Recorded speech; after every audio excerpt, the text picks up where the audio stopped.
Hello বন্ধুরা, তো দেখতে পাচ্ছ আমাদের পশ্চিম বাংলায় এখন বর্তমানে ভাতার কম্পিটিশন চলছে।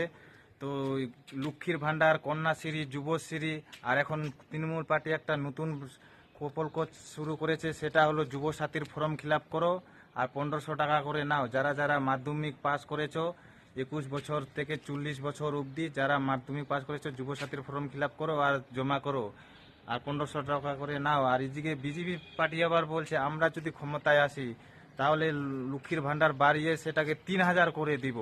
কিন্তু কোনো রাজনীতিক পার্টি, কোনো কোম্পানি বা কলকারখানা নিয়ে কেউ কিন্তু কোনো কথা বলছে না।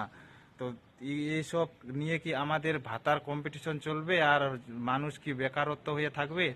তো কোম্পানি কলকারখানা নিয়ে কিন্তু কোনো পার্টি আজ পর্যন্ত কোনো কথা শুনলাম না। তো কলকারখানা যদি হয় আমাদের যুব সমাজের কতটা ভালো হবে তারা কিন্তু সেটা চায় না।